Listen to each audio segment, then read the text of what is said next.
High guys, welcome back to my channel. Friends, ಹೋದ ಕ್ಲಾಸಲ್ಲಿ ಈ ಡಿಸೈನನ್ನು ಹೇಳ್ಕೊಟ್ಟಿದ್ದೆ.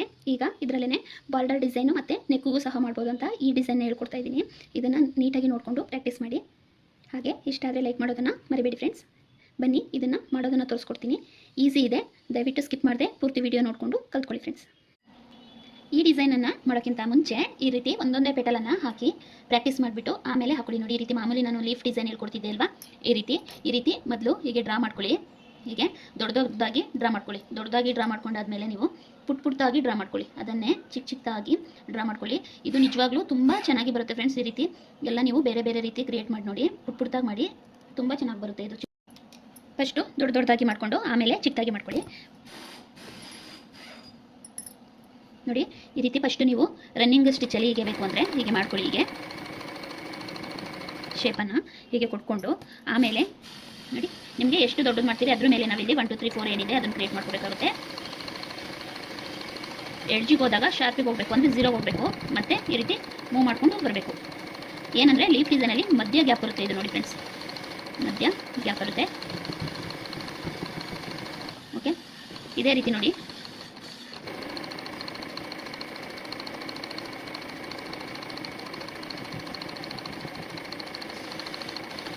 ಈಗ ಇದು ಸ್ವಲ್ಪ ಗ್ಯಾಪನ್ನು ತೊಗೊಂಡಿದ್ದೀನಿ. ಇದರಲ್ಲೇ ಇದೇ ರೀತಿ ವೆರೈಟಿ ಇರುತ್ತೆ ನೋಡಿ.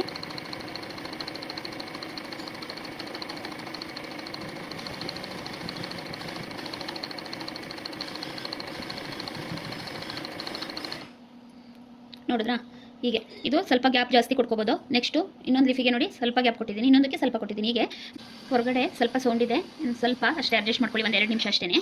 ನೋಡಿ, ಈ ರೀತಿ ಚಿಕ್ಕದಾಗಿ ಮೊದಲು ದೊಡ್ಡದಾಗಿ ಪ್ರಾಕ್ಟೀಸ್ ಮಾಡಿ, ಆಮೇಲೆ ಹೀಗೆ ಪುಟ್ಟಾಗಿ ಮಾಡಿಕೊಂಡು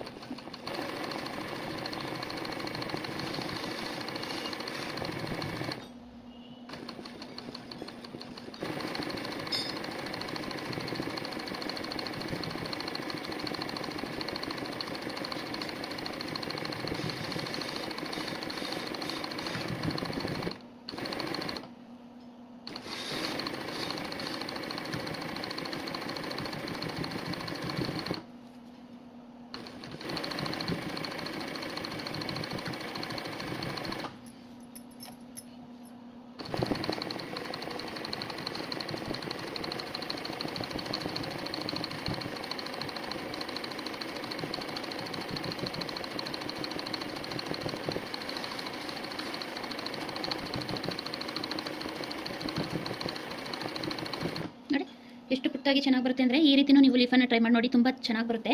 ಒಳ್ಳೊಳ್ಳೆ ಡಿಸೈನ್ಗಳನ್ನ ಮಾಡ್ಬೋದು.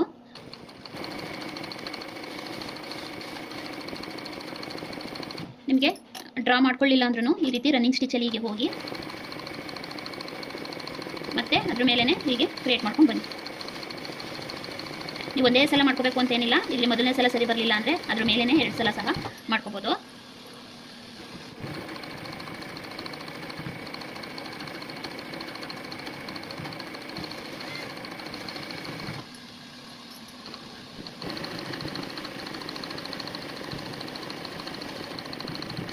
ಈ ಲೀಫ್ ಡಿಸೈನಲ್ಲೇ ಗ್ಯಾಪ್ ಜಾಸ್ತಿ ಕೊಟ್ಟು ಹಾಗೆ ಕಮ್ಮಿ ಕೊಟ್ಕೊಂಡು ನೀಟಾಗಿ ಮಾಡ್ಕೋಬೋದು ಫ್ರೆಂಡ್ಸ್. ಡಿಸೈನ್ಗಳು ತುಂಬ ಡಿಫ್ರೆಂಟಾಗಿ ತುಂಬ ಚೆನ್ನಾಗಿ ಬರುತ್ತೆ ಈ ಥರ ಕ್ರಿಯೇಟ್ ಮಾಡೋದ್ರಿಂದ. ಇದನ್ನು ಪ್ರಾಕ್ಟೀಸ್ ಮಾಡಿ ನೀಟಾಗಿ ಕಲ್ತ್ಕೊಂಡು ಆಮೇಲೆ ನಾನೀಗ ಹೇಳ್ಕೊಡುವಂಥ ಡಿಸೈನ್ನ ಟ್ರೈ ಮಾಡಿ. ಆದಷ್ಟು ನೀವು ಈ ತಾನೇ ಪ್ರಾಕ್ಟೀಸ್ ಮಾಡ್ತಾ ಇರೋರು ಈ ರೀತಿ ದೊಡ್ಡದಾಗಿ ಈ ಥರ ದೊಡ್ಡದಾಗಿ ಲೀಫನ್ನು ಸ್ಕೆಚ್ ಮಾಡಿಕೊಂಡು ಆಮೇಲೆ ಚಿಕ್ಕದಾಗಿ ಮಾಡಿ. ಏಕೆಂದರೆ ಬಿಗಿನರ್ಸ್ಗಳು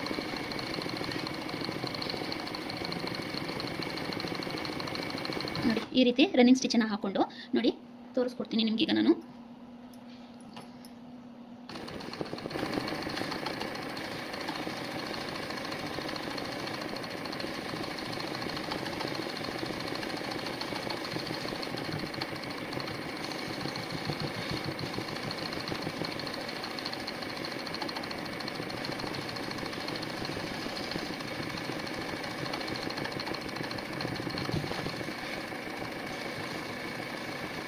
ನೋಡಿ, ಈ ರೀತಿ ಇಲ್ಲಿ ಈ ರೀತಿ ಜಾಸ್ತಿ ಗ್ಯಾಪನ್ನು ಬಿಟ್ಕೊಂಡು ಟ್ರೈ ಮಾಡಿ. ಆಮೇಲೆ ಹೀಗೆ ಪುಟ್ಟಾಗಿ ಮಾಡ್ಕೊಳ್ಳಿ, ತುಂಬ ಚೆನ್ನಾಗಿ ಬರುತ್ತೆ. ಇದು ನಾವು ನೆಕ್ಕಿಗೆ ಆಗಲಿ ಸ್ಲೀವಿಗೆ ಆಗಲಿ ಬಾರ್ಡರ್ ಡಿಸೈನಲ್ಲೇ ಆಗಲಿ ಇದನ್ನು ಯೂಸ್ ಮಾಡ್ಕೋಬೋದು ಫ್ರೆಂಡ್ಸ್. ಈ ಥರ ಡಿಸೈನ್ಸ್ಗಳನ್ನ ಪ್ರಾಕ್ಟೀಸ್ ಮಾಡಿ ಮುಂದೆ ತುಂಬ ಒಳ್ಳೊಳ್ಳೆ ಡಿಸೈನ್ಗಳನ್ನ ಇದರಿಂದ ಕ್ರಿಯೇಟ್ ಮಾಡ್ಕೊಬೋದು.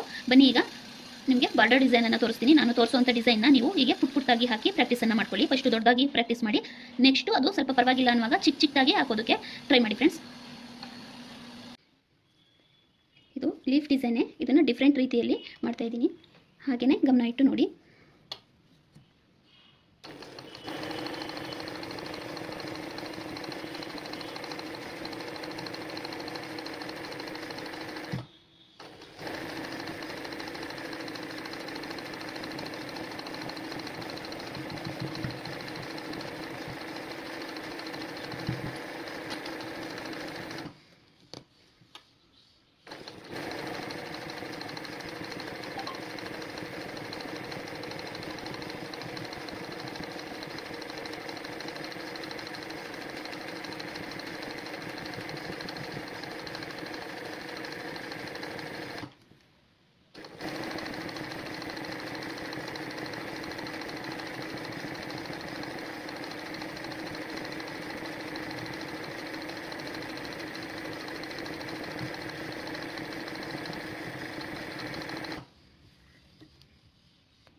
ನೋಡಿ ಈ ರೀತಿ ಬರುತ್ತೆ. ಇದನ್ನು ನಾವು ನೆಕ್ ಹತ್ರನೂ ಡಿಸೈನ್ ಮಾಡ್ಬೋದು, ಸ್ಲೀವ್ ಹತ್ರನೂ ಡಿಸೈನ್ ಮಾಡ್ಬೋದು, ಮತ್ತು ಬರೀ ಇಷ್ಟನ್ನೇ ಹಾಕಿ ಸಹ ಬಿಡ್ಬೋದು. ಇನ್ನೂ ಸ್ವಲ್ಪ ಲುಕ್ ಕೊಡ್ತೀನಿ ಅಂದರೆ ಈಗ ಮಾಡ್ತೀನಿ ನೋಡಿ, ಆ ರೀತಿ ಮಾಡ್ಕೊಳ್ಳಿ. ಆ ರೀತಿ ಮಾಡೋದ್ರಿಂದ ಇನ್ನೂ ಸ್ವಲ್ಪ ಹೈಲೈಟಾಗಿ ಕಾಣಿಸುತ್ತೆ. ಇದನ್ನು ಒಳಗಡೆ ಗ್ಯಾಪು ಜಾಸ್ತಿನೂ ಬಿಡ್ಬೋದು, ಇಲ್ಲ ಸ್ವಲ್ಪನೇ ಸಹ ಬಿಡ್ಕೋಬೋದು. ಇಲ್ಲಿ ನಾನು ಜಾಸ್ತಿನೂ ಇಲ್ಲ ಕಮ್ಮಿನೂ ಇಲ್ಲ ಆ ರೀತಿ ಬಿಟ್ಕೊಂಡಿದ್ದೀನಿ. ಬರೀ ಒಂದು ಲೈನ್ ಅಷ್ಟೇ ಕಾಣಿಸೋಷ್ಟು ಸಹ ಬಿಟ್ಕೊಂಡ್ರೆ ತುಂಬ ಚೆನ್ನಾಗಿ ಕಾಣುತ್ತೆ. ನಾನಿಲ್ಲಿ ಸ್ವಲ್ಪ ದೊಡ್ಡದಾಗಿ ಹಾಕ್ಕೊಂಡಿದ್ದೀನಿ. ನೀವು ಬ್ಲೌಸ್ಗಳಿಗೆ ಆಗುವಾಗ ಪುಟ್ಟಾಗಿ ಹಾಕಿದ್ರೇ ನೀಟಾಗಿ ಕಾಣಿಸೋದು. ಟ್ರೈನಿಂಗ್ ಮಾಡುವಾಗ ದೊಡ್ಡದಾಗೇ ಮಾಡಿ, ಬ್ಲೌಸ್ಗಳಿಗೆ ಹಾಕುವಾಗ ಚಿಕ್ಕದಾಗಿ ಹಾಕಿ ತುಂಬ ಚೆನ್ನಾಗಿ ಬರುತ್ತೆ. ಈಗ ನಾನು ನೆಕ್ಸ್ಟು ಇಲ್ಲಿ ಡಿಸೈನನ್ನು ಮಾಡ್ತೀನಿ. ಯಾವ ರೀತಿ ಮಾಡ್ತೀನಿ ಅಂತ ಹಾಗೆಯೇ ನೋಡಿ. ನೀವು ಇಲ್ಲಿ ಮಧ್ಯದಲ್ಲಿ ಬೇಕು ಅಂದರೆ ಒಂದೊಂದು ಕುಂದನ್ನು ಸಹ ಅಂಟಿಸ್ಕೋಬೋದು, ಅದು ನಿಮ್ಮ ಕ್ರಿಯೇಟಿವಿಟಿ. ಈಗ ನಾನು ಥ್ರೆಡ್ಡಲ್ಲೇ ಮಾಡ್ತೀನಿ.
ಇದನ್ನು ನೀಟಾಗಿ ಶೇಪ್ ಎಲ್ಲ ಕೊಡ್ಕೊಂಡು ಪುಟ್ಟಾಗಿ ಮಾಡಿದ್ರೆ ತುಂಬ ಚೆನ್ನಾಗಿ ಕಾಣುತ್ತೆ ನೋಡಿ. ಫೈನಲ್ ಆಗಿ ಈ ರೀತಿ ಇರುತ್ತೆ.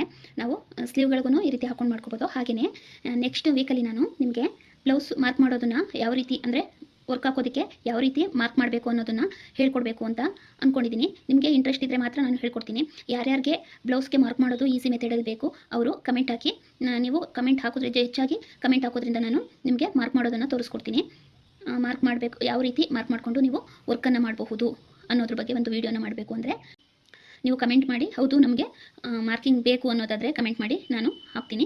ಇಲ್ಲಾಂದರೆ ಯಾರಿಗೂ ಇಂಟ್ರೆಸ್ಟ್ ಇಲ್ಲ ಅಂದರೆ ಸದ್ಯಕ್ಕೆ ಹಾಕೋದಿಲ್ಲ. ಇದೇ ರೀತಿ ಟಿಪ್ಸನ್ನು ಮುಂದುವರಿಸ್ಕೊಂಡು ಹೋಗ್ತೀನಿ ಇನ್ನೂ ಸ್ವಲ್ಪ ದಿವಸ. ಅದಕ್ಕೋಸ್ಕರ ಹೇಳ್ತಾ ಇದ್ದೀನಿ, ಯಾರಿಗಾದರೂ ಮಾರ್ಕಿಂಗ್ ಬೇಕು ಅನ್ನೋದಾದರೆ ಕಮೆಂಟ್ ಹಾಕಿ. ನೋಡಿ ಈ ರೀತಿ ಸಿಂಪಲ್ಲಾಗಿ ನೀವು ಹಾಕ್ಕೊಂಡು ಪ್ರಾಕ್ಟೀಸನ್ನು ಮಾಡಿ. ಇನ್ನೇನಾದರೂ ಡೌಟ್ ಇದ್ದರೆ, ಇನ್ಯಾವುದ್ರ ಬಗ್ಗೆ ಏನಾದರೂ ನಿಮಗೆ ವೀಡಿಯೋಸ್ ಬೇಕು ಅಂದರೆ ಕಮೆಂಟಲ್ಲಿ ತಿಳಿಸಿ ಫ್ರೆಂಡ್ಸ್. ನಾನು ಆದಷ್ಟು ನಿಮಗೆ ವೀಡಿಯೋ ಮುಖಾಂತರ ತಿಳಿಸ್ಕೊಡ್ತೀನಿ. ಬಿಗಿನರ್ಸ್ಗಳಿಗೆ ಈಸಿ ಆಗುವಾಗೆ ವೀಡಿಯೋದಲ್ಲಿ ನಾನು ಟಿಪ್ಸ್ಗಳನ್ನ ಹೇಳ್ತಾ ಇರ್ತೀನಿ. ಸ್ಕಿಪ್ ಮಾಡದೆ ಪೂರ್ತಿ ವೀಡಿಯೋನ ನೋಡಿಕೊಂಡು ನೀಟಾಗಿ ಕಲ್ತ್ಕೊಳ್ಳಿ ಅಂತ ಕೇಳ್ಕೊಳ್ತೀನಿ. ಹಾಗೆ ಈ ವಿಡಿಯೋನ ಇಲ್ಲಿಗೆ ಮುಗಿಸ್ತಾ ಇದ್ದೀನಿ. ನೆಕ್ಸ್ಟ್ ಕ್ಲಾಸಲ್ಲಿ ನಿಮ್ಮೊಂದಿಗೆ ಹೊಸ ಡಿಸೈನ್ನ ಮೂಲಕ ನಿಮ್ಮೊಂದಿಗೆ ಭೇಟಿಯಾಗ್ತೀನಿ. ಅಲ್ಲಿವರೆಗೇನು ಟೇಕ್ ಕೇರ್ ಫ್ರೆಂಡ್ಸ್, ಬಾಯ್.